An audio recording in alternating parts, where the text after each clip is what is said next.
¿Sabías que Robert Francis Provost no figuraba entre los nombres esperados? ¿Ni tenía poder ni fama? Entonces, ¿por qué fue él, ahora León XIV?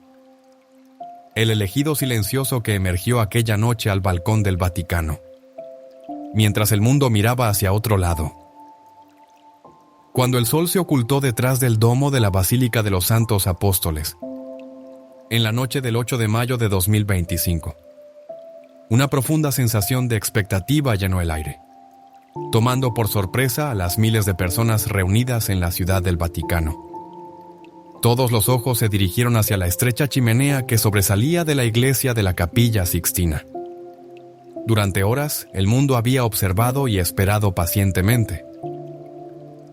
Finalmente, sin ningún anuncio previo, solo el aroma del humo reveló el mensaje.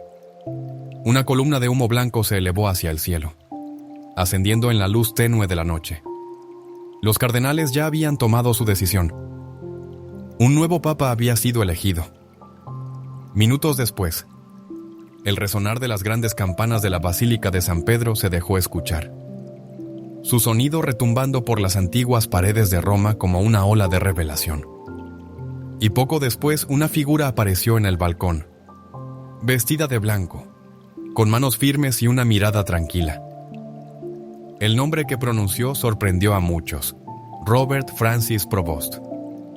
Un estadounidense, un misionero, un académico, un hombre poco conocido para el público en general, pero altamente respetado dentro de la iglesia. Desde ese momento se le conocería como León XIV. Nacido el 14 de septiembre de 1455 en Chicago, Illinois, Robert Provost creció en una ciudad caracterizada por sus comunidades católicas activas y sus tradiciones inmigrantes. Provenía de una familia trabajadora, hija de una familia profundamente religiosa que valoraba la fe, la disciplina y el servicio. Desde joven se sintió atraído por la serenidad y la santidad que rodeaba su vida. Su vocación no surgió de forma repentina, sino que se desarrolló lentamente, como el paso de las páginas de un libro a través de años de estudio, reflexión y entrega personal. Tras unirse a la orden agustiniana, un camino dedicado a la vida comunitaria y la enseñanza, Provost decidió continuar su formación teológica en Roma, pero fue en Perú, lejos de la comodidad de las aulas académicas y las calles conocidas, donde su identidad pastoral se formó de manera decisiva. Durante décadas vivió entre los pobres y marginados, sirviendo como misionero en una región marcada por la pobreza espiritual y la lucha económica. En las áridas ciudades del norte de Perú, no solo predicaba el Evangelio, sino que lo vivía, enseñaba, sanaba, escuchaba y guiaba. Su dominio del español y su profunda sensibilidad cultural le permitieron ganar la confianza de las comunidades, a menudo desatendidas por la iglesia institucional. Con el tiempo, Provost ascendió con calma dentro de la jerarquía eclesiástica, siendo más conocido por su integridad que por su ambición. En 2014 fue nombrado obispo de Chiclayo, una diócesis en el norte de Perú. Allí no destacó por su lenguaje grandilocuente, sino por caminar al lado de su gente, visitando los parques a pie, sentándose con las familias que sufrían las dificultades, alertando sobre la pobreza. Su liderazgo se caracterizó por la humildad, pero también por el coraje. No temía enfrentarse a la corrupción, ni hablar con claridad cuando la verdad era necesaria. En 2020 el Papa Francisco reconoció su don para el liderazgo y su equilibrio teológico, llamándolo de nuevo a Roma para servir como prefecto de la dicastería para los obispos, uno de los cargos más influyentes del Vaticano. Como jefe de la oficina encargada de seleccionar obispos alrededor del mundo, Provost se convirtió en un guardián de la integridad pastoral. Sus decisiones reflejaban una preferencia por aquellos que estaban más cerca de su pueblo, fundados espiritualmente y sólidos doctrinalmente.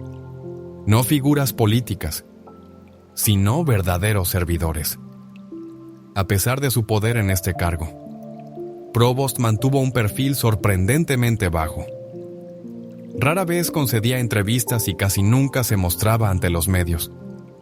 Su fuerza residía en su discreción silenciosa y en las virtudes de una vida de oración que se elevaba aún más cuando la Iglesia vivió un momento de transición tras la muerte del Papa Francisco.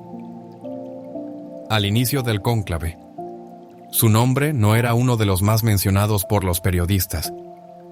Sin embargo, dentro de las paredes de la Capilla Sixtina, donde el futuro de la Iglesia se decide a través de la oración, el silencio y la reflexión, su nombre empezó a sonar con creciente claridad.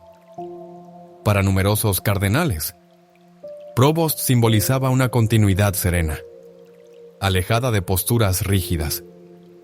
Era alguien capaz de conservar las reformas del Papa Francisco, al mismo tiempo que devolvía a la papal una dimensión espiritual más profunda y una claridad moral renovada. Su procedencia estadounidense tenía menos relevancia que su bagaje internacional. Había desarrollado su vocación lejos de los núcleos tradicionales de poder, sirviendo en lugares donde la fe no se ponía a prueba mediante debates, sino mediante la pobreza, la injusticia y la desesperanza espiritual. Cuando apareció en el balcón de la Basílica de San Pedro, se vivió un instante de orgullo compartido. Leo XIV, un nombre que no se escuchaba desde hacía siglos. No fue una elección casual. El último pontífice en llevar ese nombre, León, fue un reformador y pensador que trató de tender puentes entre la tradición y la modernidad, defendiendo los derechos de los trabajadores mientras llamaba a una renovación intelectual dentro de la Iglesia. Al adoptar el nombre de Leo Román XII, Provost dejaba clara su intención de seguir ese mismo camino. Fidelidad a la doctrina, apertura al diálogo y un hondo compromiso con el cuidado del alma humana. Desde sus primeras palabras se percibió la vocación de un hombre que había consagrado su vida al servicio y que ahora era llamado a desempeñar la función más alta. El mundo prestó atención, no solo porque Leo Román XIV era el primer pontífice estadounidense de la historia, sino también por lo que encarnaba: el retorno a una autoridad serena, una sabiduría pastoral y una fuerte conciencia de misión. Para muchos católicos, especialmente en regiones donde la fe crece a la par que surgen desafíos significativos, su elección fue mucho más que un gesto simbólico. Fue vista como una señal providencial. Un papa procedente de los Estados Unidos, pero que comprendía el sufrimiento de quienes viven en los márgenes, la importancia de escuchar y la fuerza tranquila que nace de la sabiduría. Y sin embargo, pese a todo el revuelo mediático y los hechos inéditos, Leo XIV ha mantenido un perfil profundamente sobrio. Ha descrito el papado no como un trono, sino como una cruz, no como una fuente de poder, sino como una gran responsabilidad. Su visión de la Iglesia se asienta en la Sagrada Escritura. Fue forjada en la vida misionera y depurada tras años de discernimiento en el corazón del Vaticano. El camino por delante no será sencillo, pero para muchos la Iglesia ha encontrado en él a un pastor que sabrá avanzar con fe, paso a paso, con oración, paciencia y una guía firme. Los primeros días de un nuevo pontificado están cargados de simbolismo. Cada palabra, cada silencio, cada gesto es interpretado bajo la lupa de la historia y las expectativas. Pero para el Papa Leo XIV no era necesario marcar su inicio con grandes proclamaciones. Prefirió comenzar de forma sencilla con el estilo de vida que siempre había llevado. En los pasillos majestuosos del Palacio Apostólico, un hombre humilde deshacía su escaso equipaje. Una maleta bien cuidada, un rosario que había pasado incontables veces entre sus dedos y un conjunto de cartas manuscritas de su época de misión. Notas enviadas por campesinos, escolares y líderes de comunidades rurales. Recuerdos vivos de la iglesia que lo formó, lejos del esplendor romano. El mismo hombre que había caminado por las calles de Chiclayo ahora atravesaba las puertas del Vaticano. Pero su modo de andar no había cambiado. Su disposición al recogimiento permanecía intacta. En la Domus Sanctae Martae, la residencia vaticana para huéspedes, donde decidió seguir viviendo, en lugar de trasladarse a los apartamentos papales, mantuvo su rutina matutina.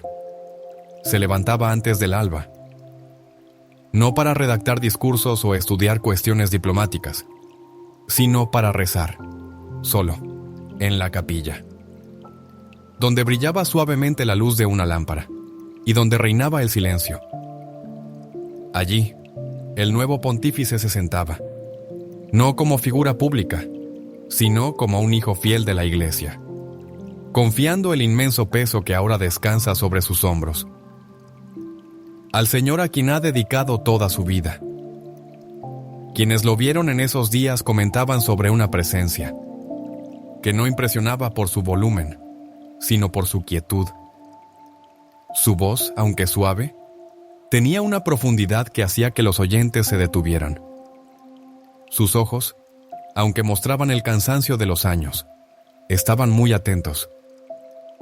En sus encuentros con responsables del Vaticano, solía escuchar más de lo que hablaba. Hacía preguntas inesperadas, no centradas en cuestiones administrativas ni en cifras, sino en las personas. Preguntaba por los dioses y olvidados, por la formación de seminaristas en zonas devastadas por la guerra, por cómo la Iglesia podía permanecer cerca de quienes sufren, de los pobres, de los que no tienen voz. Una de sus primeras audiencias privadas no fue con un jefe de Estado ni con una figura mundial, sino con un grupo de peregrinos con discapacidades procedentes de América Latina. Al entrar en la sala, no subió al estrado. Se sentó junto a un niño en silla de ruedas, le apoyó la mano en la espalda y le sonrió. No hubo fotógrafos, no se redactaron comunicados, pero para los que estaban presentes, fue un instante que lo dijo todo. Muy pronto, observadores de todo el mundo comenzaron a comparar a Leo Román XIV con su antecesor. Mientras el Papa Francisco se expresaba con espontaneidad y calidez pastoral, Leo Román XIV se comunicaba con una serenidad contemplativa. Sus palabras eran escogidas con cuidado, a veces incluso con un tono poético, pero siempre firmemente enraizadas en la palabra. Su estilo no era blando, sino firme. No intentaba conmover con novedades, sino con profundidad. La elección de su primer mensaje público marcó el tono. En lugar de referirse a cuestiones políticas, económicas o a reformas internas, reflexionó sobre el Evangelio del día, la historia de los discípulos en el camino de Emaús. 2 hombres caminaban con tristeza, sin saber qué hacer, hasta que un desconocido se les unió. Les explicó las Escrituras y encendió sus corazones. Para Leo, esta historia no era simplemente un relato bíblico, sino también una señal profética. Según dijo, la Iglesia camina hoy por un tiempo de desconcierto, división, golpeada por escándalos, confusión y agotamiento. Pero la solución, afirmó, no está en planes estratégicos ni en lemas. Está en volver a caminar con Cristo, en redescubrir las Escrituras, en compartir el pan, en dejar que la llama de la fe se reavive, no por imposición, sino por encuentro. Este mensaje tocó muchas almas. Por todo el mundo, obispos y fieles sintieron en sus palabras un llamado a volver a lo esencial: la oración, la escritura, los sacramentos, el silencio y el servicio. No como recuerdos del pasado, sino como realidades vivas. Y junto a esta claridad espiritual, había también un hombre profundamente consciente de los retos del presente. Leo Román XIV no desconocía la complejidad del mundo. Desde en la iglesia de San Juan, Había promovido el diálogo entre personas de distintas culturas y credos, hombres y mujeres que tendían puentes sin renunciar a la verdad. Ahora, como papa, mantenía esa misma visión. No fingía que la unidad fuera sencilla, pero creía que debía buscarse con fe. En sus propias palabras, la Iglesia no está llamada a ser una fortaleza ni un campo de batalla. Está llamada a ser un hogar, un lugar de encuentro, de valentía y de comunión. Para muchos, fue este equilibrio lo que hizo tan atractivo el liderazgo de Leo Román. No se engañaba ante las amenazas que enfrentaba la Iglesia, como el secularismo, los escándalos de abusos o la confusión doctrinal. Pero tampoco era pesimista. Tenía fe en el poder de la gracia y creía que la renovación que la Iglesia anhela no vendrá por luchas de poder, sino por la santidad. Poco después de su elección, comenzó a reunirse con teólogos, misioneros y líderes de comunidades en regiones que suelen quedar fuera de los centros de decisión eclesiástica. Desde el Congo hasta Camboya, de los parajes nevados de Alaska a los campos de refugiados en Siria. Quería escuchar directamente a quienes viven en los márgenes. No eran gestos simbólicos, sino encuentros sustanciales. Para Leo Román XIV, las periferias no estaban en los márgenes, sino en el centro. A menudo repetía una frase que escuchó en Perú: la frontera de la Iglesia es el corazón de Cristo. Su énfasis en la escucha llegaba incluso a los jóvenes. En una reunión privada con un grupo de católicos jóvenes, no preguntó sobre tendencias en redes sociales ni estadísticas de asistencia a misa. En su lugar, los miró y les dijo: ¿dónde os sentís vistos? ¿Dónde os sentís perdidos? ¿Y cómo podemos caminar juntos? Fue una pregunta que los descolocó, pero que quedó grabada mucho después del encuentro. En los meses siguientes, Leo Román XIV empezaría a definir más claramente el rumbo de su pontificado. Pero aquellos primeros meses, marcados por el silencio, la cercanía y una profunda meditación, ya habían hablado con más fuerza que cualquier documento oficial. Revelaban el alma de un hombre que creía que la fortaleza de la Iglesia no residía en esforzarse más intensamente, sino en volverse más alegre. Cuando se disipó la emoción del cónclave y los informativos pasaron a otros asuntos, algo más sereno comenzó a abrirse paso. Menos visible, pero mucho más duradero. El Papa Leo Román XIV, aún en sus primeras horas como obispo de Roma, se preparaba para dar su primer mensaje público al mundo. El encuentro no ocurriría en un estadio ni durante una celebración de alcance internacional. En cambio, se produciría durante el Regina Caeli, la costumbre sabatina de reflexión y oración ofrecida desde la ventana del Palacio Apostólico, donde los fieles se congregaban en la Plaza de San Pedro. Aquel día se respiraba una tensión contenida.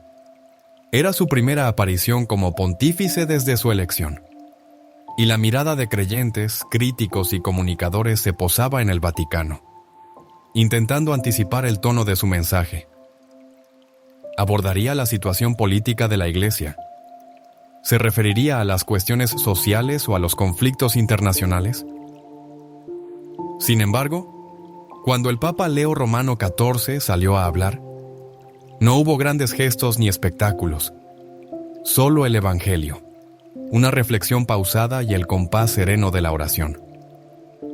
Habló con suavidad, pero con firmeza, meditando en las palabras de Cristo tras la resurrección: la paz esté con vosotros.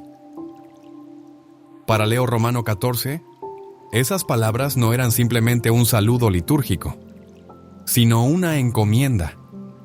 Explicó que la auténtica paz no puede ser fabricada por los gobiernos, impuesta por la ley ni garantizada por el bienestar material. Es fruto de la reconciliación, la humildad y la misericordia, ofrecida incluso cuando no se merece. Si la iglesia no es un espacio de paz, afirmó, entonces no es la iglesia del Cristo resucitado. En pocos minutos, sin mencionar disputas ni situaciones políticas, ofreció una renovación espiritual. No pedía a la iglesia que se aislase del mundo, sino que regresara con otra actitud, no como defensora de una ideología, sino como testigo de misericordia, no como jueza, sino como sanadora. Ese tono comenzó a marcar su papado desde el inicio. Veía a la iglesia, no como una organización en decadencia, sino como una familia necesitada de consuelo y sanación. Él bien lo sabía, requeriría tiempo, requeriría la verdad dicha con caridad, obispos dispuestos a escuchar, parroquias que abrazaran al necesitado, y familias que volvieran a encontrarse. Aquel primer mensaje no fue una serie de órdenes, sino una invitación.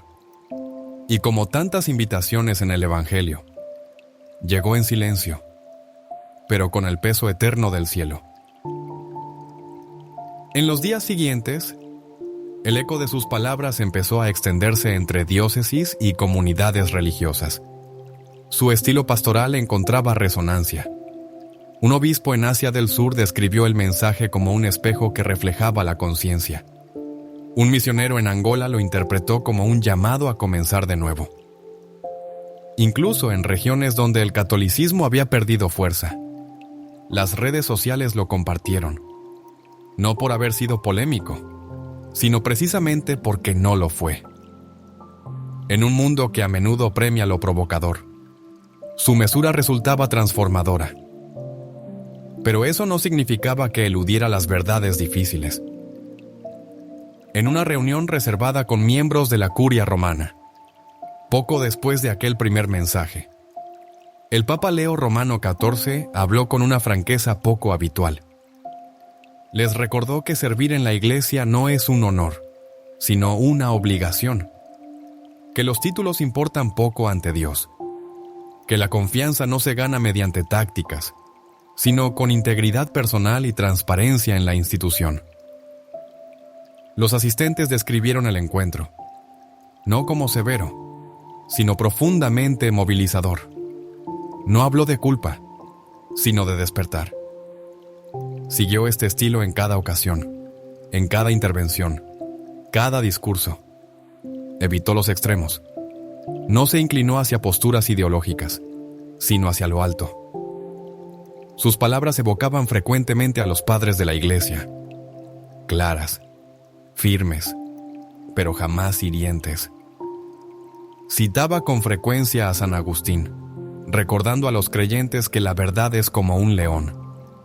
No necesitas defenderla, déjala libre y se protegerá sola. También mencionaba a santos contemporáneos como la Madre Teresa y San Juan Pablo II, tejiendo una red de tradiciones que se sentían cercanas y actuales. Su decisión de que su primer viaje apostólico como papa fuera a visitar una comunidad de refugiados en las afueras de Roma sorprendió a muchos. Se esperaba una gira internacional, quizás a un país de fuerte tradición católica. Pero León Romano XIV eligió comenzar con los olvidados. Visitó un centro sencillo, atendido por un pequeño grupo de religiosas y voluntarios que asistían a familias desplazadas de África del Norte y el Medio Oriente. No hubo conferencias de prensa ni comitivas diplomáticas. Llegó sin alarde, compartió con madres, con niños. Escuchó a jóvenes que habían perdido a sus padres en el mar y oró en silencio con hombres sin hogar. Cuando le preguntaron después por qué eligió ese sitio, respondió simplemente porque aquí vive Cristo. Para él, los márgenes no eran periferias de la responsabilidad humana, sino el camino mismo. Veía a cada ser humano, no como una categoría, sino como una imagen del Creador. Y fue esta convicción la que empezó a transformar la manera en que la gente lo percibía. No solo como líder de la Iglesia Universal, sino como un hombre testigo de algo más profundo. Pronto, los medios católicos comenzaron a describir su pontificado como una revolución silenciosa, Un cambio que avanzaba con sabiduría, claridad y hondura. No desmontaba la tradición ni se refugiaba en el temor, la vivía. En una entrevista, un teólogo expresó: León XIV no grita, él escucha. Dowd. Hace unos meses, León XIV comenzó a reunir un grupo de consejeros espirituales. No se trataba de celebridades ni de figuras influyentes en la política, sino de hombres y mujeres con décadas dedicadas a la vida monástica, a la misión evangelizadora y a la oración profunda. Con frecuencia los invitaba a compartir comidas en lugares sencillos, reflexionando juntos sobre cómo la Iglesia podía vivir de forma más eucarística, no solo durante la liturgia, sino también en la vida cotidiana. Y si les preguntaba, ¿nuestros actos diarios reflejarán la humildad del pan consagrado? Estas reflexiones comenzaron poco a poco a transformar el ambiente dentro del Vaticano. Menos apariencia, más recogimiento. Menos ruido, más discernimiento. Mientras el mundo seguía girando y las crisis se acumulaban, algo sereno empezaba a germinar en el corazón de Roma. Un liderazgo no sustentado en declaraciones públicas, sino en la esperanza. Y así, entre millones de miradas, surgió una pregunta silenciosa: ¿podría León Romano XIV ser el Papa no de una época, sino de una esencia? No un pontífice definido por sus oposiciones, sino por lo que supo revelar, una Iglesia que no reaccionaba al caos, sino que redescubría su centro.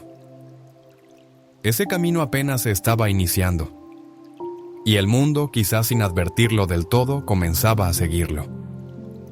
Hacia la mitad de sus primeros 100 días de pontificado, el Papa León Romano XIV ya había comenzado a transformar el núcleo del liderazgo eclesiástico. No con decretos autoritarios, sino mediante un retorno discreto a las raíces del discipulado. No convocó a revoluciones en la estructura, llamó a una renovación del espíritu. Y no comenzó por las periferias, sino por los pastores mismos. En encuentros reservados con obispos y cardenales, León Romano XIV dejó algo absolutamente claro: la soledad debía volver a ser el corazón de la autoridad. La Iglesia, dijo, no requiere más administradores, necesita padres, hombres de oración, de rectitud y entrega, que lleven el perfume de sus ovejas, no el olor de la ambición. No eran palabras agresivas, pero sí imposibles de eludir. Hablaba como quien ha vivido entre los humildes.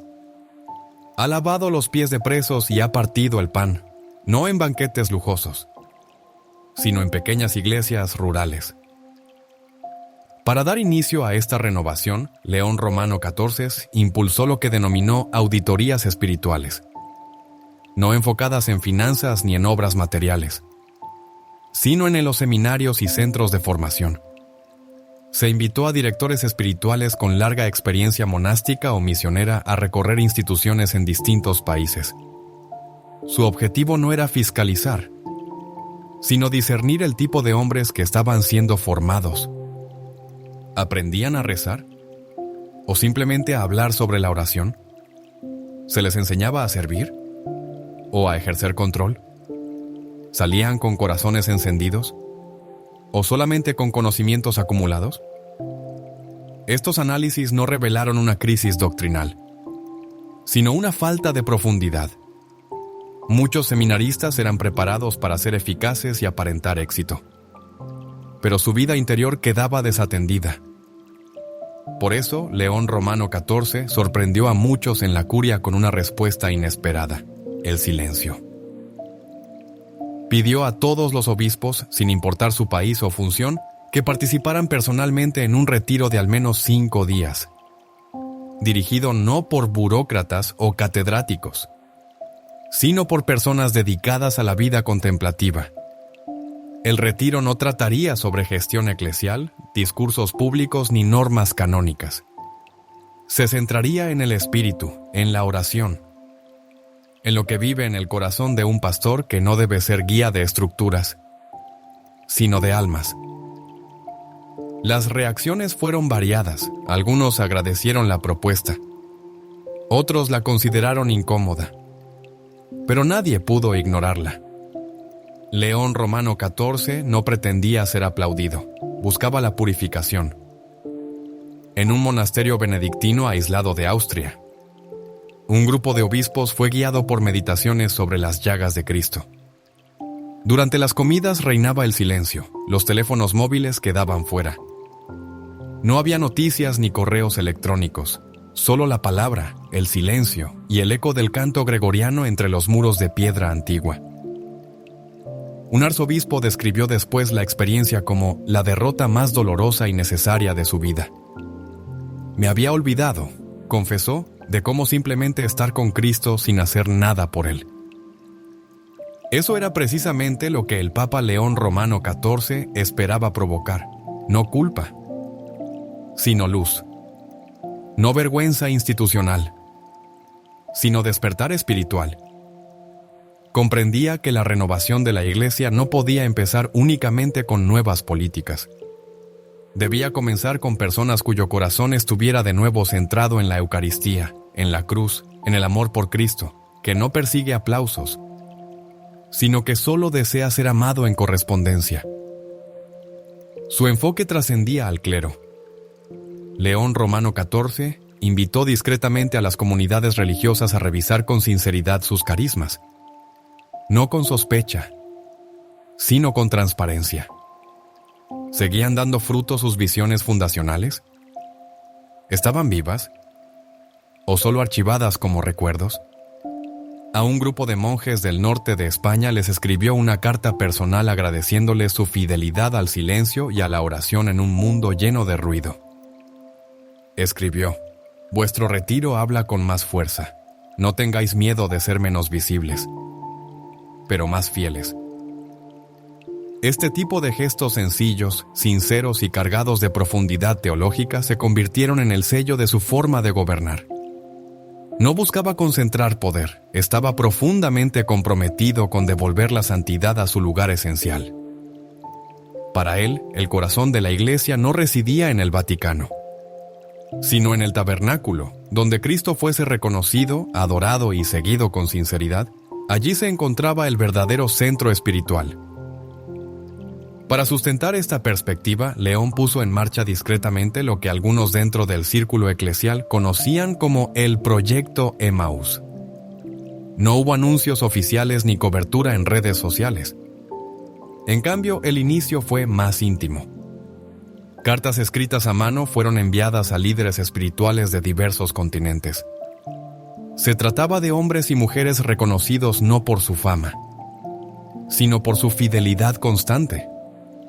Todos recibieron una misma inquietud: ¿de qué manera puede la Iglesia caminar hoy junto a quienes han perdido el ánimo?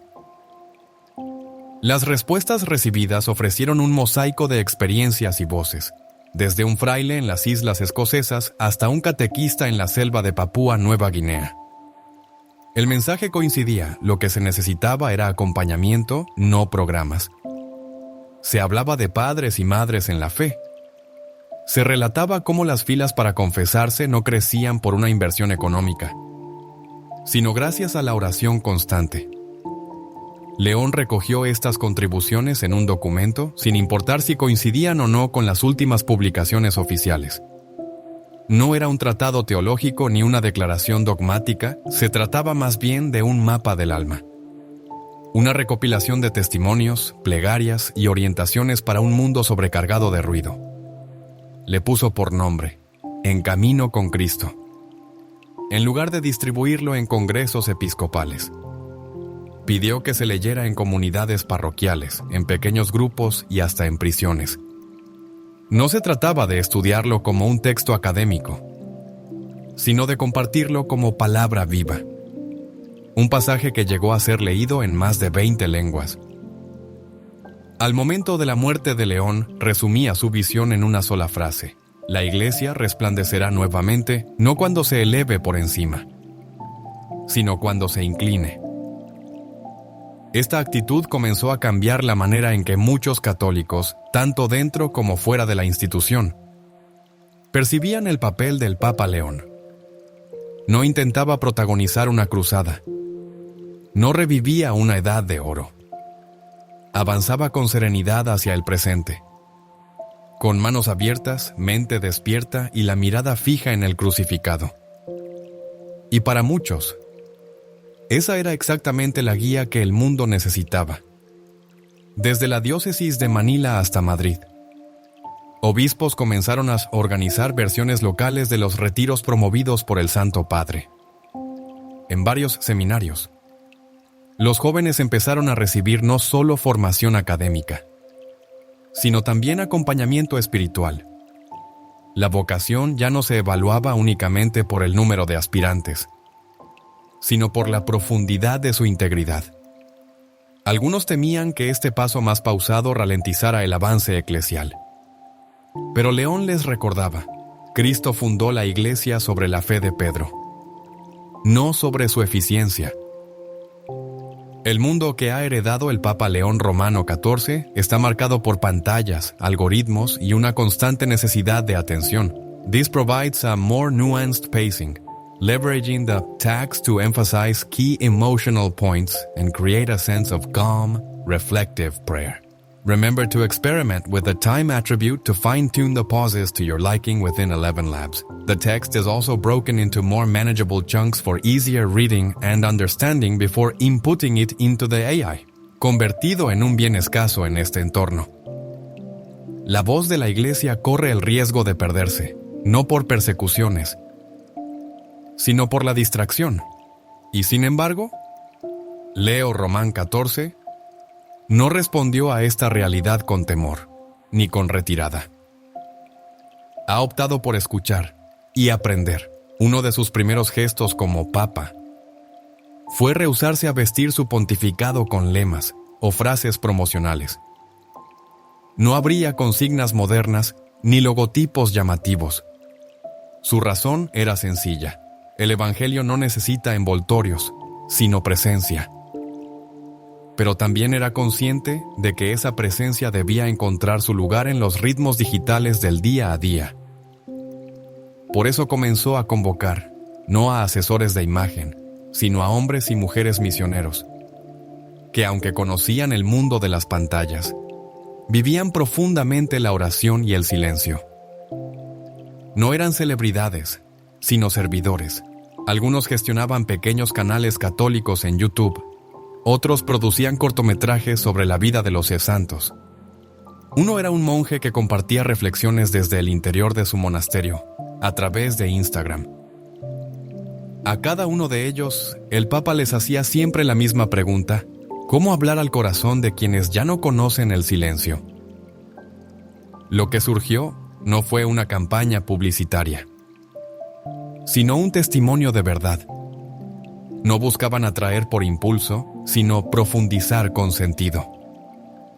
El Papa comprendía que los algoritmos premian la urgencia y las emociones, pero que las almas se transforman por la gracia, no por el estruendo. Empezó a animar a los obispos a respaldar a los jóvenes creadores católicos, no como una forma de entretenimiento, sino como una vía para anunciar el Evangelio. No se trataba de impactar, sino de sembrar. Un obispo en Ghana tomó este consejo y fundó un pequeño estudio donde los seminaristas podían crear vídeos y oraciones en sus lenguas locales. En Polonia, algunas diócesis impulsaron un proyecto donde adolescentes grababan podcasts sobre los evangelios, en la biblioteca de su escuela, con micrófonos prestados. Nada de eso tenía apariencia de grandiosidad, pero Leo Román XIV confiaba en que esas semillas pequeñas y humildes darían fruto a su tiempo. Su visión no se detenía en la creación de contenidos. Invitó a cada parroquia a considerar su presencia digital como un espacio sagrado. Si alguien encuentra por primera vez a la Iglesia a través de una retransmisión o una página web, decía que esa experiencia sea una invitación sincera, no una muralla de avisos. Insistía en que los sitios web debían ser claros, acogedores y centrados en el encuentro, no en la información, sino en la apertura hacia la oración y el acompañamiento pastoral.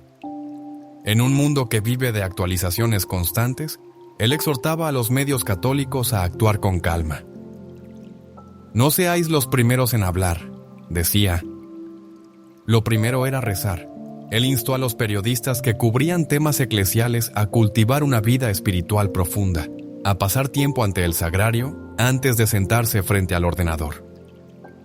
En una ocasión le comentó a un joven periodista argentino: si queremos proclamar la verdad en medio de la tormenta, primero debemos permanecer en silencio. Incluso escribió una carta dedicada expresamente a los misioneros digitales, esas personas que con frecuencia, entre quejas y dificultades, crean blogs, espacios auténticos y plataformas católicas por todo el planeta. En esa carta les animaba: estás en la frontera del nuevo Areópago. No te preocupes por lo limitado de tu alcance. Una sola alma alcanzada mediante la belleza y la verdad es un triunfo para el cielo. Esta atención pastoral también se reflejaba en su relación con la tecnología. Aunque usaba redes sociales de manera discreta, cada palabra que aparecía bajo su nombre era tratada con la misma atención con que se escribe una carta personal. No se aprobaba ningún mensaje sin haberlo rezado. No se publicaba ningún vídeo sin un propósito concreto. Solía citar las palabras de San Pablo: me he hecho todo para todos para salvar por todos los medios a algunos, pero Leo Román 14 añadía: nunca debemos olvidar a quien intentamos alcanzar, ni desde dónde. Uno de sus gestos digitales más impactantes, no borrá, fue completamente inesperado. Se publicó un vídeo breve, desde la de Santi Murphy Domus, mostrando un momento de adoración silenciosa ante la Eucaristía, sin narración alguna, durante más de 5 minutos. No hubo ningún movimiento, ningún sonido, ningún efecto visual, solo silencio. Millones lo vieron. Ese único vídeo comunicó más que 1000 homilías. Recordó al mundo que el silencio no es vacío, y que incluso en los espacios digitales, Cristo se hace presente con más claridad, a través de su silencio elocuente. Más allá de lo tecnológico, Leo Román 14 promovió la reflexión sobre la ética del uso de la tecnología. En una conexión mundial retransmitida en directo, convocó a desarrolladores, ingenieros y dirigentes tecnológicos a examinar las implicaciones morales de sus innovaciones. ¿Nuestras herramientas nos hacen más humanos o menos? ¿Sanan o nos fragmentan?, les preguntó. No condenaba la tecnología, pero sí pedía una conciencia despierta. Más tarde propuso la instauración de una jornada anual de sábado digital, una invitación para que los católicos de todo el mundo apagaran sus dispositivos durante un día entero y lo dedicaran a compartir con sus seres queridos, con los necesitados, los mayores o aquellos que se sienten solos. No era una obligación, sino una propuesta de ritmo vital y un acto de resistencia espiritual ante una cultura saturada de ruido. En su encíclica sobre la evangelización en el mundo actual, titulada Lux Silentia, La luz del silencio, escribió: el mundo está lleno de voces, pero falto de visión. La Iglesia debe volver a aprender a hablar, no solo con palabras, sino también con el testimonio de vida. Esta enseñanza caló profundamente entre los católicos más jóvenes. Muchos estaban cansados del enfrentamiento y del espectáculo, incluso dentro de la Iglesia. Lo que anhelaban era autenticidad, no representaciones sino presencia real. La propuesta digital de Leo Román 14 ofrecía un modelo alternativo. No buscaba conversiones rápidas a golpe de clic.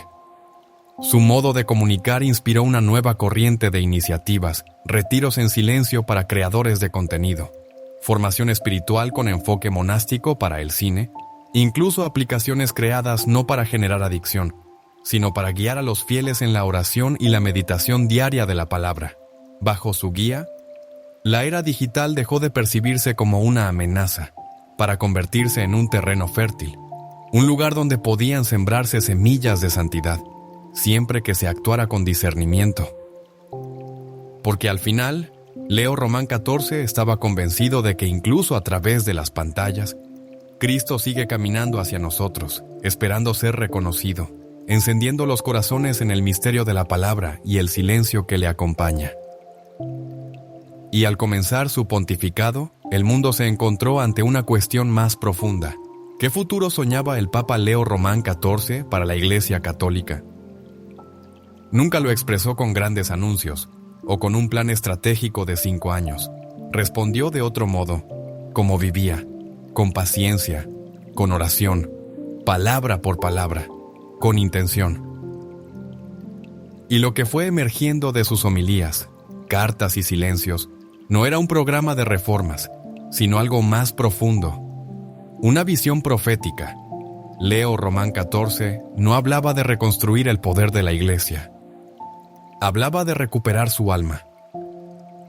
Para él, la Iglesia del futuro no debía ser la más influyente, ni la más numerosa, ni la más poderosa. Debía ser la más llena de alegría. No estamos llamados a ser admirados, dijo una vez, sino a ser transformados una y otra vez. A su parecer, la misión de la Iglesia no consistía en seguirle el paso al mundo, sino en permanecer anclada en Cristo, y desde ahí, convertirse en faro de vida.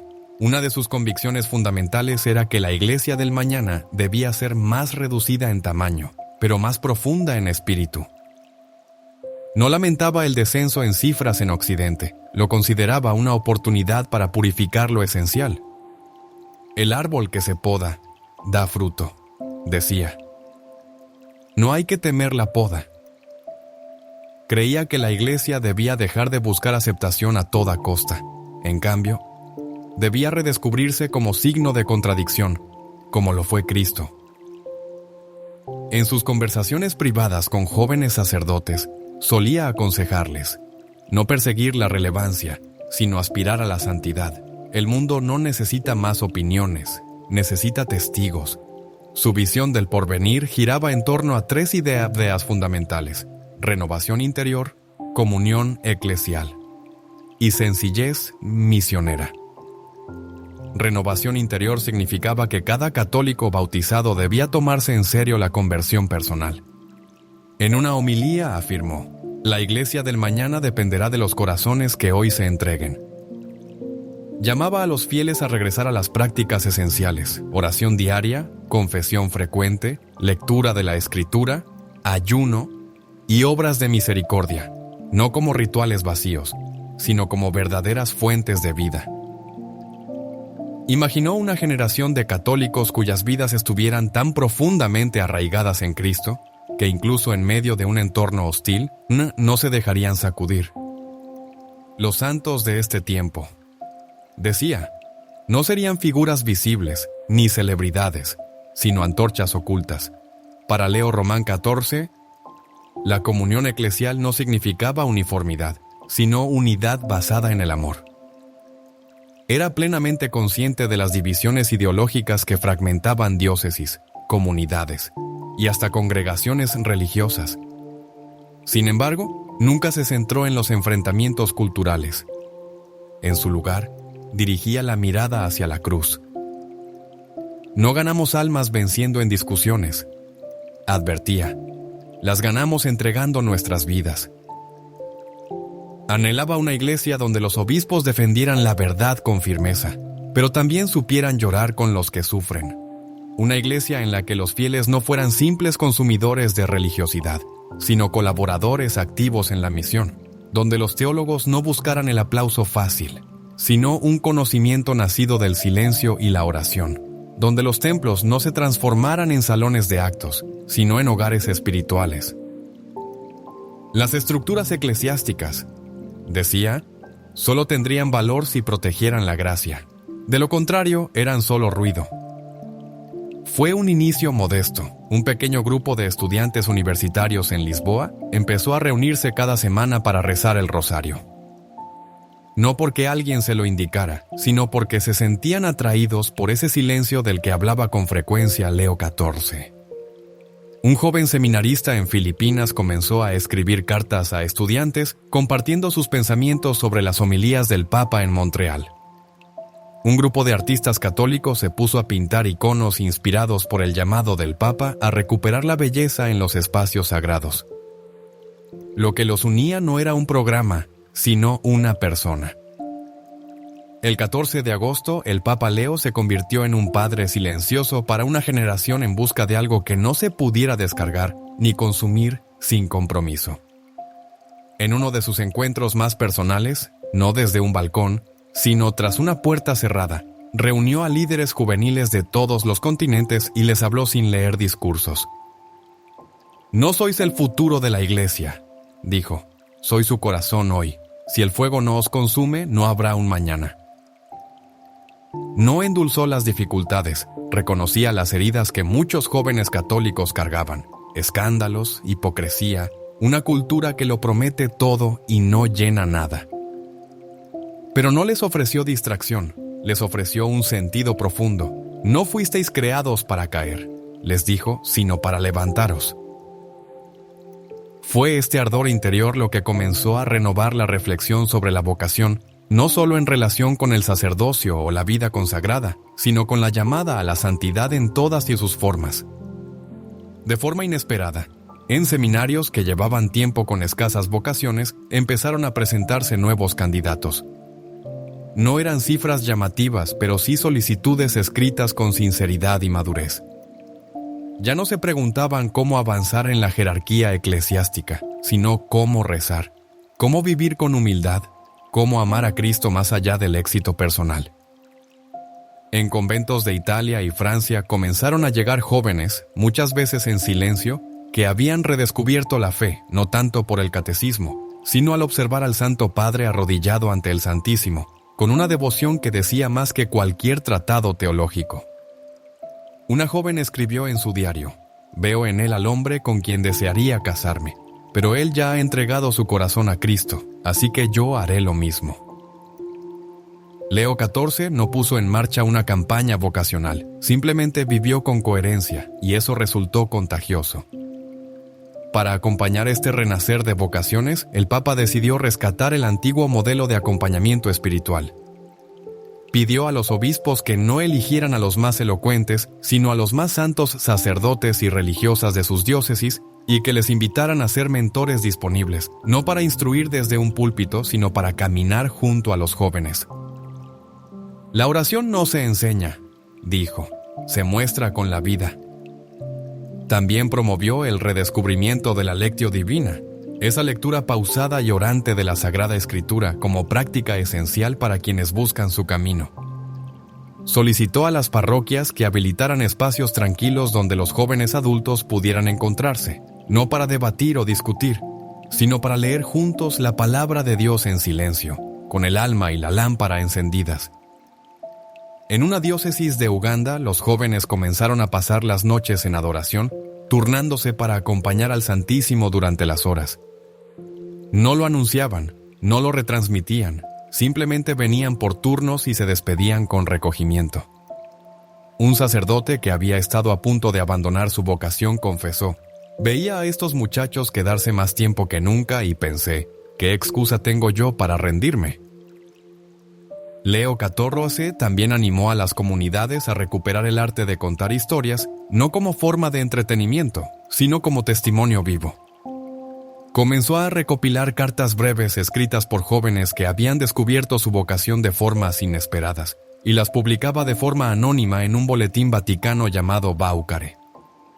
En cada una de esas cartas se reflejaba un camino diferente hacia el sacerdocio, el matrimonio, la virginidad consagrada, o simplemente hacia la vocación heroica de ser luz en medio de una profesión difícil. «Iba a dejar la enseñanza», decía una carta, «pero leí que la iglesia necesita testigos, no solo empleados, así que me quedé. Ahora empiezo cada clase con un momento de silencio. Nadie me lo impide y algo está cambiando». Esta revolución silenciosa del sentido comenzó a propagarse no mediante estrategias publicitarias, sino por medio de la presencia real. Grupos de jóvenes católicos que antes solo se reunían para actividades sociales comenzaron a integrar la liturgia de las horas. Los encuentros nocturnos incluían momentos de silencio guiado. Las filas para confesarse no crecieron por obligación, sino por deseo sincero. Mientras tanto, el Papa Leo XIV permanecía igual que siempre, sereno, silencioso y profundamente atento a los movimientos del espíritu.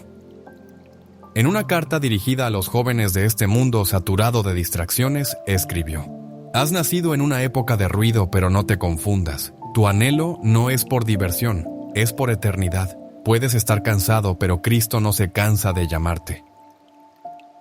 Comprendía que la juventud de hoy no teme los desafíos, teme ser engañada. Por eso nunca pretendió que seguir a Cristo fuera fácil. Les dijo que costaría todo, pero que al final lo ganarían todo con su ejemplo.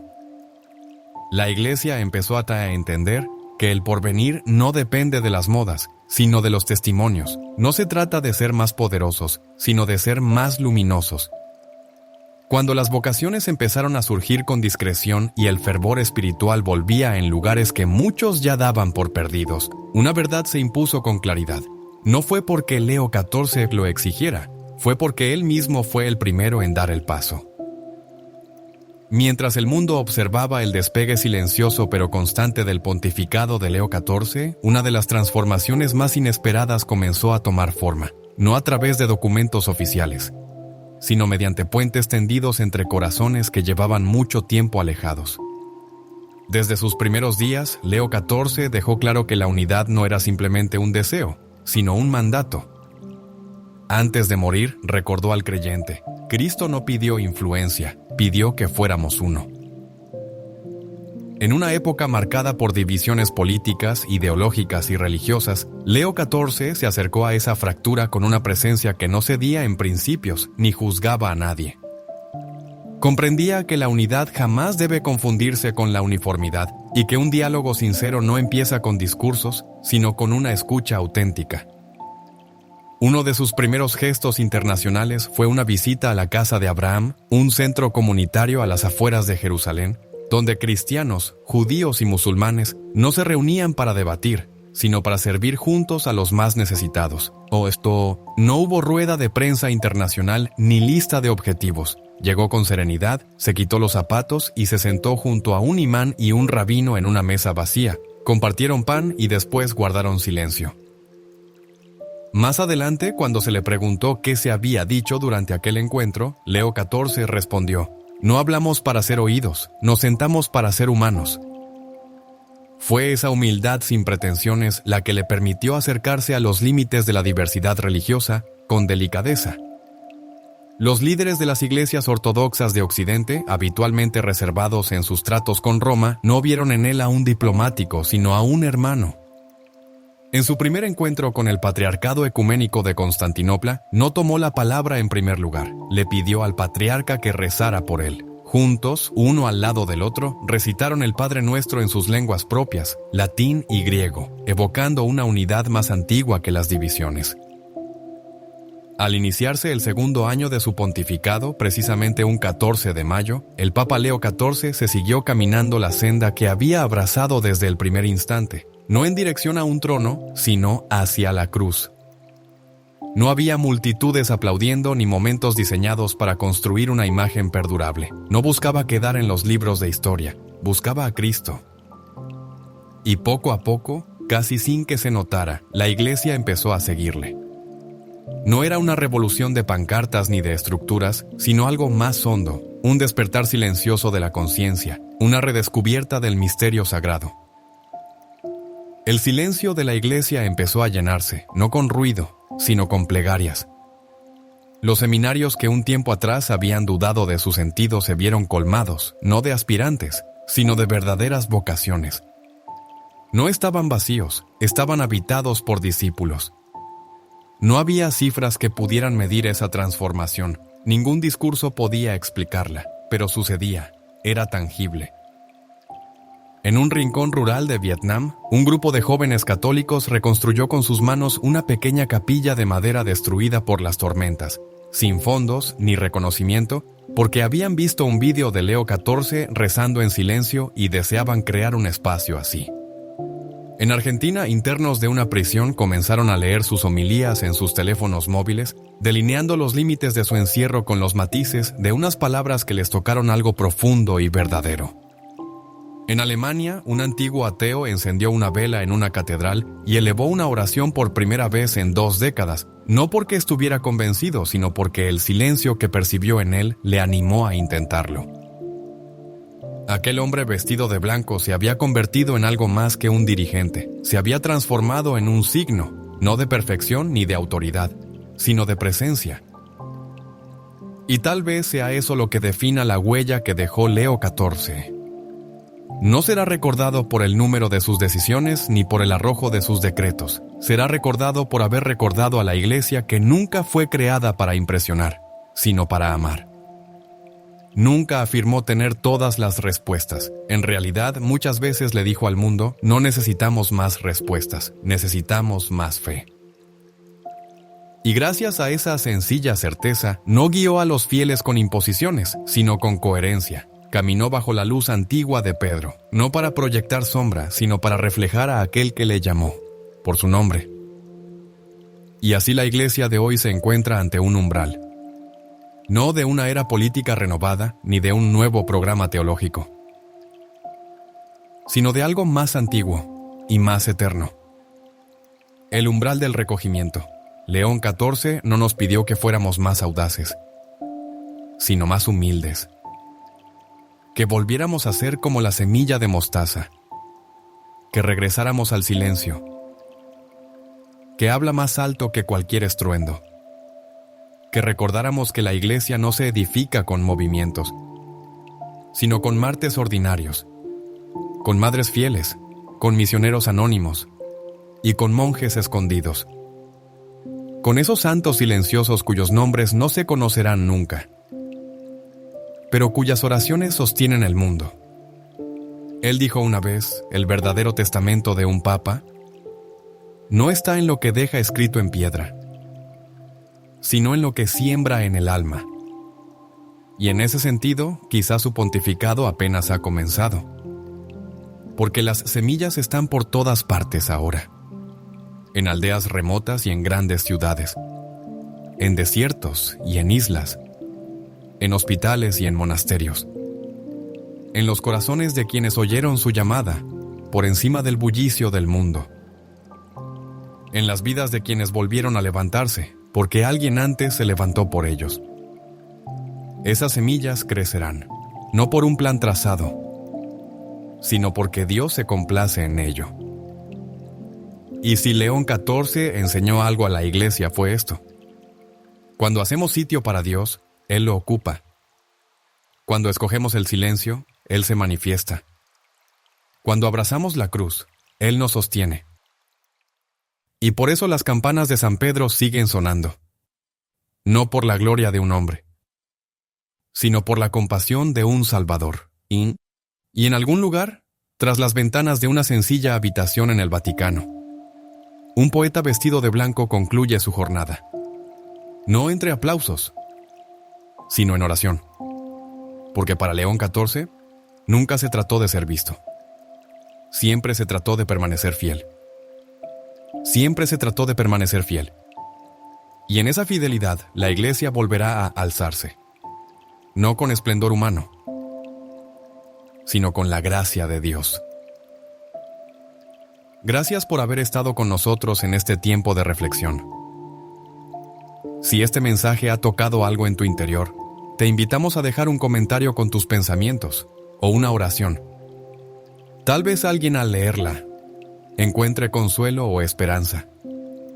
Si deseas seguir caminando con nosotros, en silencio, fe y sencillez, te animamos a suscribirte al canal y activar las notificaciones. No para seguir una tendencia, sino para mantenernos unidos en lo esencial. Que el Señor te bendiga y te acompañe siempre, en el ruido del mundo y en el silencio del alma.